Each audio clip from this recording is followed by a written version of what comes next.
خداوند کریم جل شأنه در مورد یک گروه می فرماید که ادعا می کنند به خدا و به روز آخرت ایمان دارند در حالی که مؤمن نیستند. با خدا هم خدعه می کنند و با مؤمنان هم، در حالی که جز خویشتن کسی دیگری را نمی فریبند، خود را می فریبند، در حالی که نمی دانند، بیشعورند، گمان می کنند که می توانند خدا را بفریبند و مؤمنان زرنگ و هوشیار را بفریبند، فقط خود را می فریبند. در دلایشان بیماری است، یک نوعی از بیماری، و خداوند هم بر بیماریشان می افزاید. برای اونا عذاب دردناک است در دنیا هم و در آخرت هم. دلیل عذابشان هم ایست که اینا دروغگو هستند و دلیل دروغگویی هایشان با عذاب دردناک الهی روبرو میشن. فریبکارن در معاملهشان با خدا هم و در معاملهشان با مردم هم، و دلایشان بیمار است و دروغگو هست.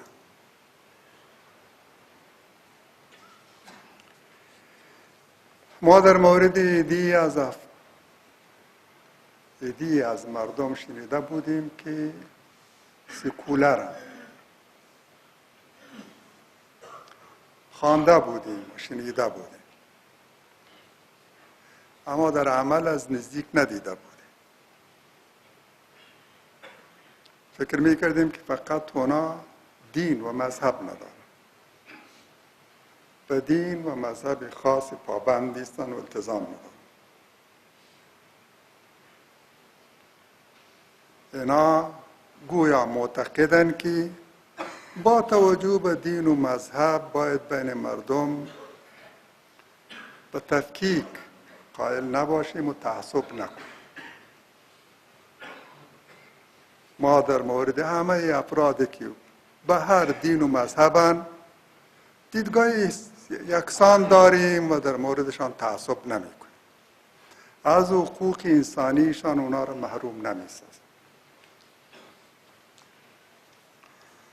فکر می کردیم که اعتقاد و باورشان همیست، سلوک و روششان همیست. ولی وقتی سکولارا را با چشم خود دیدیم،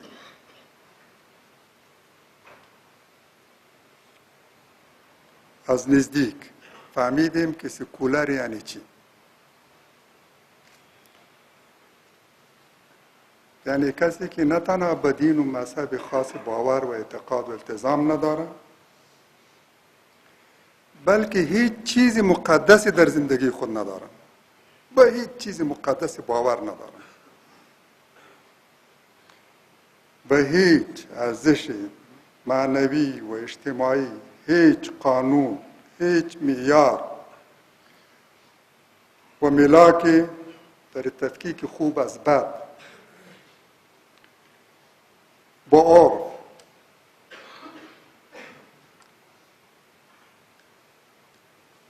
به هیچ یک از اینا باور ندارم. عزت، شرف، استقلال، آزادی، هویت ملی، منافع ملی، حیثیت یک کشور، تاریخ درخشان یک ملت، میراث‌های ارزشمندی که از آبا و اجداد به میراث بردن و در جهت دفاع از این ارزش‌های ملی و دینی آمادگی برای ایثار و خودگذاری و قربانی. به همه این ارزش‌ها اینا به دیدی اساطیر الاولین می‌نگرند. قصه ها، افسانه ها، این جزی از افسانه های دیری نمیشماره. چیزی بی ارزش که نباید به او اعتنا کرد، نباید به او اهمیت داد. از هر قید و بند و حد و ضوابط و محدودیت ها خارج شدن، به همه پشت پا زدن،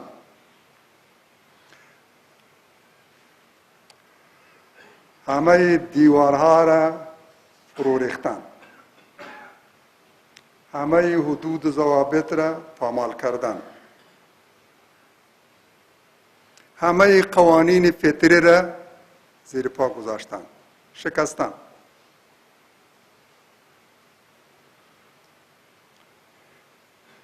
این از مشخصات سکولاریسم است و از مواصفات سکولارها.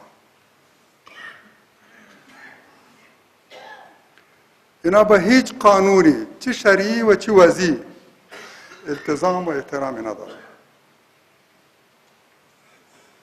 بیشترین قانون شکن امینان، بدترین قانون شکن امینان، حتی به قوانینی که خود وضع میکنن با هم احترام و التزامی ندارن.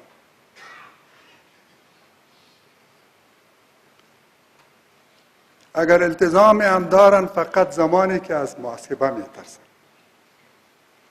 از مجازات دین دارن، از اینکه دستگیر شوند و محاکمه و مجازات شوند. فقط در این صورت است که به ظاهر نشان میتن که با قانون احترام دارن.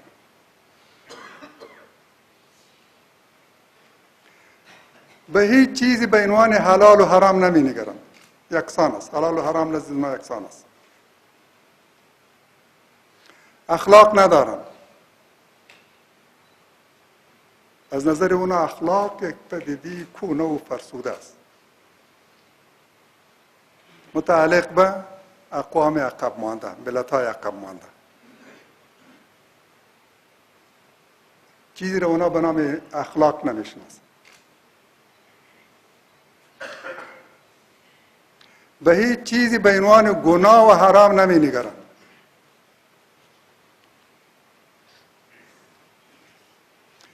یکی چیزی را گناه بشمارن و چیزی را حرام تلقی کنن، یا مربوط است به اقوام عقب مانده جهان سوم. وفا به عهد،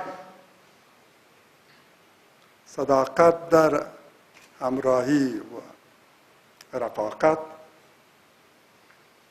خودداری از فریب، دروغ،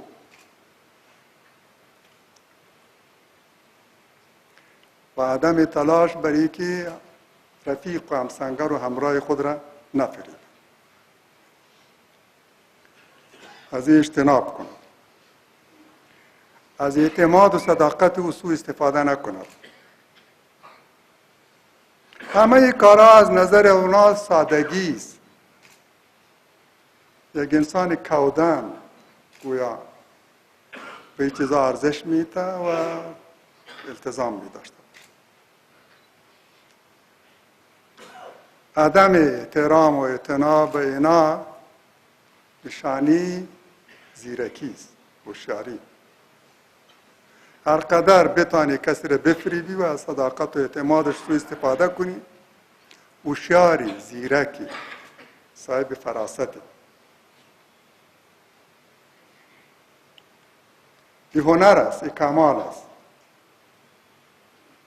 از نظر از اونها این عیب است که آدم صادق باش، راستین باش، به عهد خود بایسته، کسی را نفریبه، خیانت نکنه، به عهد خود وفا کنه. این وفا، صداقت، این از نظر از اونها سادگی است، صفاحت است.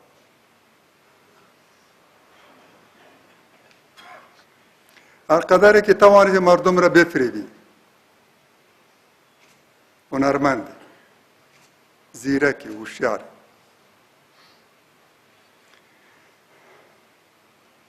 اگر بحر را برای اونا شوربا بسازی و کوها را گوشت جلوه بدی، کمال تمیز، خوب عمل کرد. هوشیارانه عوام شایسته هم نیست، دروغ بود، اونا رو بفرد، اعتمادشان به دست بیار، رایشان کسب.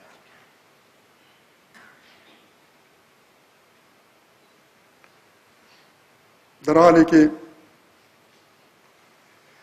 در دوران اقتدار اونا کشور برای مردم بیگناه و بیچاره ما دوزخ ساختن، دوزخ روی زمین. هر روز صدها افغان به خاک خون میفتن. فقر، گرسنگی، بیکاری، فساد، چور، چپاول و غارت.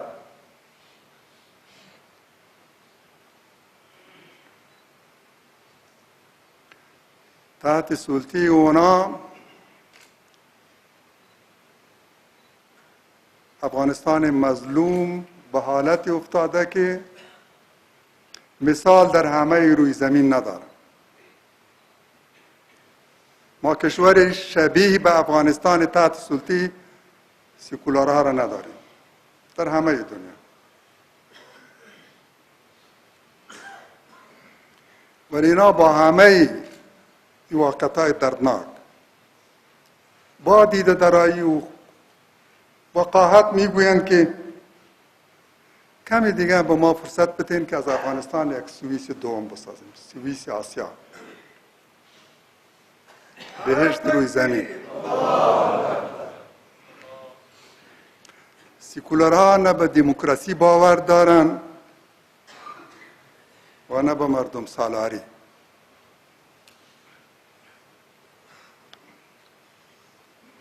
ادعا میکنن که به مردم سالاری باور دارن، با آزادی باور دارن، به عدالت و برابری باور دارن، در حالی که مستبدترین و دیکتاتورترین زعمای دنیا سکولارا بودن.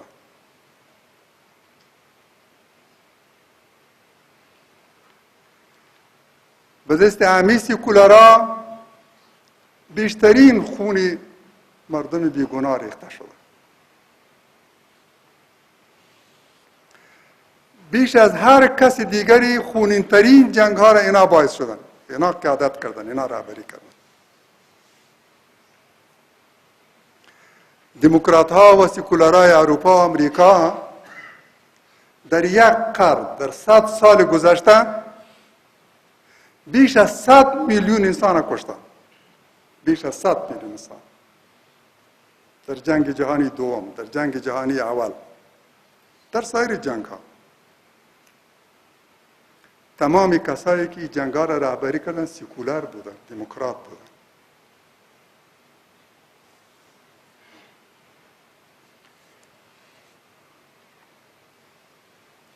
ادعا میکنن که آزادی بیان، آزادی اعتقاد و باور و دین و مذهب، آزادی فعالیت‌های سیاسی، حضور فعال احزاب سیاسی در قضای کشور، این شعارهای سکولار است. دموکرات ها همواره این شعارهای دروغین دادن، تکرار کردن، زمزمه کردن. احزاب اسلامگرا معتقد به دین و مذهب را متهم میکنن که با آزادی و برابری باور ندارن. خواهان استبداد مذهبی، دیکتاتوری دینی هستند. به کشورهای دیگری تروریسم را صادر میکنن. خطرن برای سایر کشورها. از افغانستان امریکا را هم تهدید میکنه. از افغانستان پاریس و لندن و بن را هم تهدید میکنه. در حالی که اسلامگراها در کشور خود با جنگ تحمیلی روبروان، با جنگی که دیگرها هزاران میل دورتر آمدن و این جنگ را بر ما تحمیل کردن. ما در داخل کشور خود، در قریه قریه و در خانه خانه خود با جنگ تحمیلی روبرویم. ما با امریکا به خاطر جنگ نرفتیم، با اروپا نرفتیم.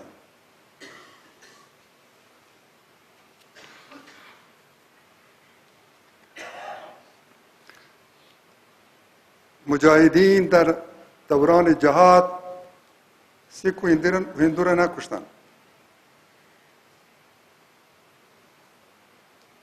شیعه و هم مذهب دیگری خود نکشتن. مذهبی دیگری هم دین و هم مسلک و هم وطن خود نکشتن. حتی با کمونیستای هم عفو کردن که مقدمت الجیش نیروهای اتحاد شوروی بودند و تحت قماندی افسران شوروی علیه ملت خود جنگیدند و بیش از 1.5 میلیون افغان‌ها را کشتند. همه کشور را به ویرانی تبدیل کردند. به اینا هم عفو کردند. از سکولارا میپرسیم شما در دوران اقتدار 18 ساله تا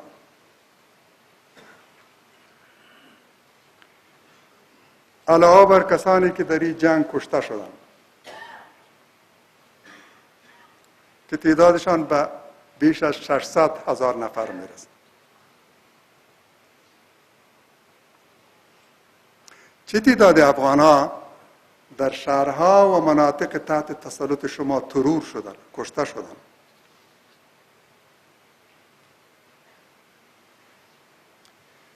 و هزارها عالم، شخصیت‌های جهادی و ماموران جنگ آزادی، بزرگان قوم، خطبا و امامان مساجد جامع، چه تعدادی کشته شدند؟ به هزارها. ده‌ها مسجد مورد حمله شما قرار گرفت. بم و راکت ریختیم. بر قریه ها مساجد بم ریختیم. عامل کیست؟ مسئولیتی به دوش کیست؟ چرا در این مدت طولانی یک کمونیست کشته نشد؟ در شهرها ترور نشد؟ چرا یک غربگرا ترور نشد؟ در 18 سال گذشته. چرا در اطراف ارگم علما ترور میشن؟ در همین چند هفته در همین شهر کابل، پایتخت کشوری که شما بر حکومت میکنید، و حتی در اطراف ارگتان، در نزدیکی پسته های امنیتی، چه تعدادی علما در همین چند هفته ترور شدند، مورد حمله قرار گرفتند، در مساجد انفجارات صورت گرفت. در همین هفته گذشته در تگا یک مسجد تاریخی ویران شد.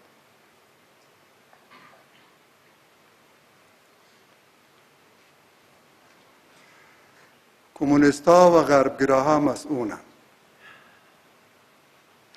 ولی اسلامگراها در این 18 سال در شهرهای تحت تسلط شما که به طور کامل یا نسبی بر او تسلط داشتین، در اینجا تهدید شدن، مورد حمله قرار گرفتن، ترور شدن، به زندان کشانده شدن. رسانه ها در خدمتتان، در صفحات تلویزیون تعرض به ارزش‌های ملی و دینی را هر روز شاهدیم. حد که حرمت به مقدسات ما، عملکردهای ضد اسلام، هر روز صحنه‌های غیر قابل تحمل را در صفحات تلویزیون شاهدیم. هیچ کس از اینا محاکمه نشد، جلوش گرفته نشد، با سربلندی، با جرأت، جسارت، ظهور با همه جسارت اینا میتونن بتازن بر ارزش‌های دینی و ملی ما. اما یک خطیب و امام مسجد اگر چند کلمه در رابطه با فساد، ظلم، بی‌عدالتی، ترور سخنی میگوین، محاکمه میشن، به زندان کشانده میشن، حتی موسفیدای 70-80 ساله.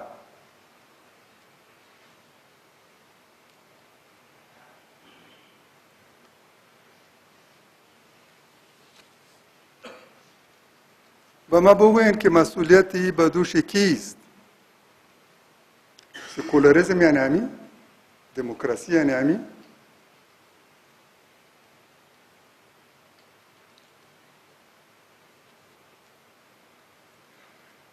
بدون شک اقتدار 18 سالی شما نشان داد که سکولارا بیش از هر گروه دیگری دشمن آزادی فکر، آزادی مذهب و اعتقاد و باور